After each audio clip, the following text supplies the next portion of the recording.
Hello, classic rock fans. I am recording just a couple of days after seeing Pure Prairie League at Turner Hall in Milwaukee. I've actually seen Pure Prairie League once before. I saw them last year at the Shower Arts Center in Hartford, Wisconsin. You can check out my review of that show. And then, just a couple of months after seeing that show, I got to interview one of the original members of the band, who is now their manager, Mike Riley. Mike came on the show to talk about their new album, which is what they are promoting on this year's tour. Now, the main difference between the two shows I saw is that this more recent show featured a lot more music from this new album.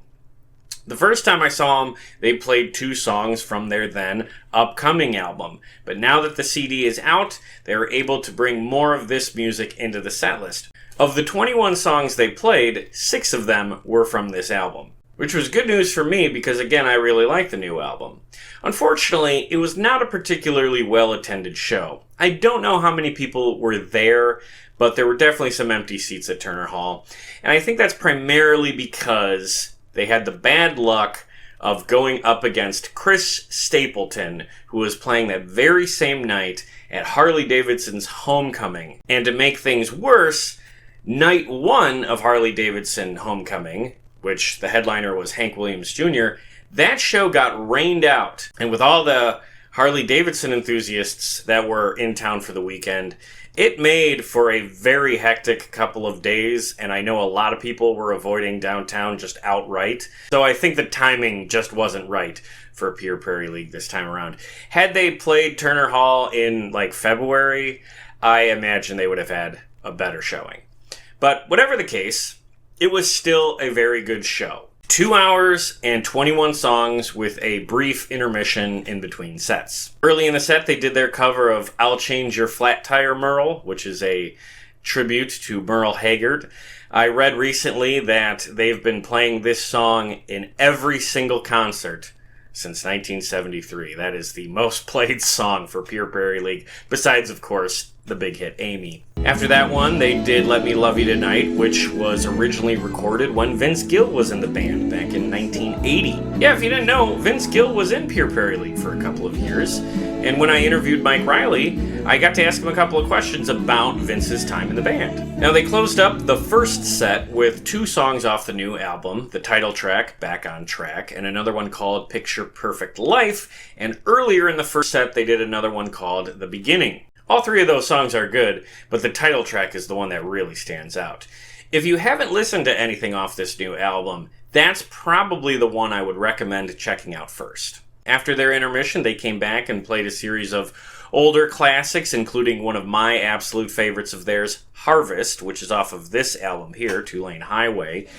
In my past review of their show, and also in my interview with Mike Riley, I talk about how I discovered that song through actually another YouTuber and why that one really stands out to me. So I'm very happy that that one has stayed in the set list because that is an absolute jam.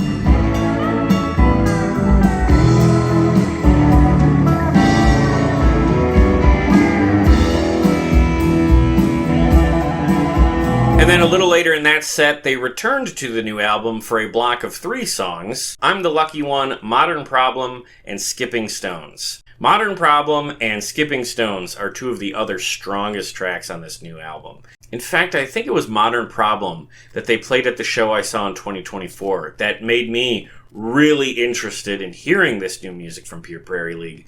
Despite the fact that before that show, I really didn't know a whole lot about this band. It's really been this new album that has solidified my appreciation for this band. I would put this up against really anything from their discography. I'm not saying it's better than all their old stuff. I'm just saying that it holds up and is worthy of the name Pure Prairie League. And real quick, I'll give the guys in the band some props here. Most of the songs on this new album were written by either lead guitarist Jeff Zona or bassist Jared Kamek. Those 2 guys are also sort of the frontmen of the band. They alternate singing lead on most songs through the night, although their drummer, Scott Thompson, also sings lead on a few songs as well, including 1 or 2 off this new CD. But the guy who does most of the talking through the night is on keyboards, and that's Randy Harper. He tells a lot of stories and makes some jokes in between songs, so he's sort of the MC for the evening.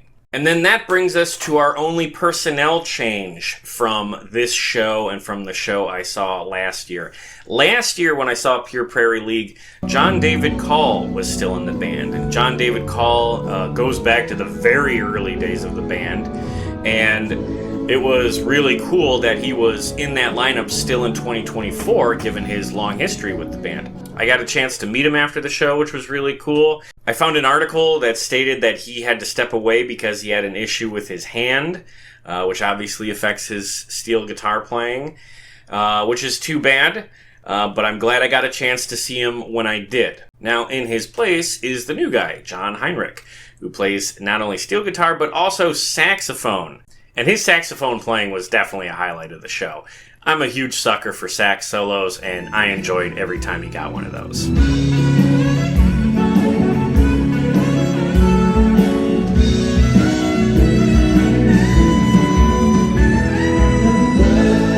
So all this is to say is that Pure Prairie League has a really strong lineup. They have a core of younger players who are also songwriters, and now they're getting an opportunity to bring their songwriting to the forefront with this new album, and I think that's a good thing. So if you're a fan of Pure Prairie League and you have not heard this new CD, I would really recommend you check it out. And if you're someone who's old enough to remember when Pure Prairie League hit big with Amy and when they toured with Vince Gill back in the day, I have a fun challenge for you. If you have kids or grandkids, or if you know any younger people who like classic rock, classic country, or at least are open to that type of music, I would challenge you to recommend this CD to them and tell them, don't worry about the name.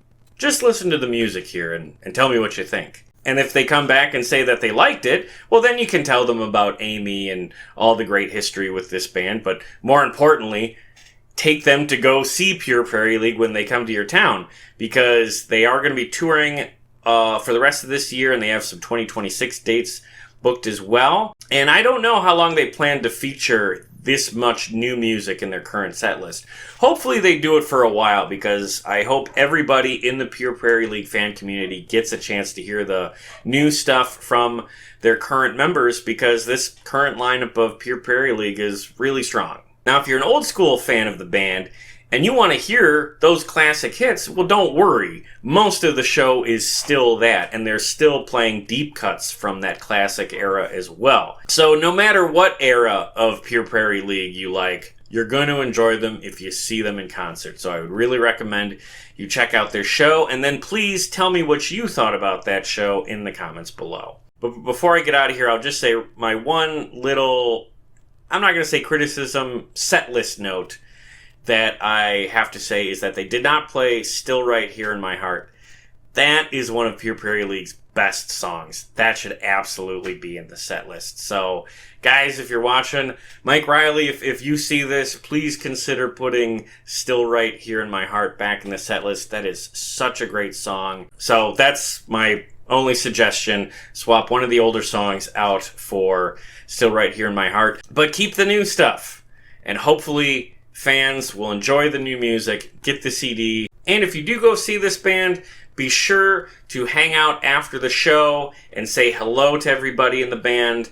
They'll sign whatever you bring with you, and they've got a lot of cool merch you can buy. Unfortunately, that Saturday was very hectic for me, as well as the rest of the city of Milwaukee, so I was not able to hang out after the show. I had somewhere else I needed to be, but I met all of the guys in the band back in 2024, and all of them were so cool to talk to. Very nice people. So if you go see them, hang around after the show, they'll be happy to see you. And I'll leave it with that. Please be sure to check out my interview with Mike Riley. We talk a lot about this new CD, and he had some great stories and insights, so I'm really proud of that episode. It's one of my favorite things that I've done on this podcast, so please check that out. Also, please check out some of the other concert reviews I've done on this channel. If you're a fan of classic rock, I guarantee I've reviewed a show from a different band or artist that you're a fan of. And if you are that fan of classic rock, please check out the podcast I do. It's all about classic rock, and we are just about to post our 100th episode, which is going to be awesome. So please stay tuned for that. You can stay tuned by subscribing to this YouTube channel and finding us on social media. But with that, I will just say thank you very much for watching, and keep rocking.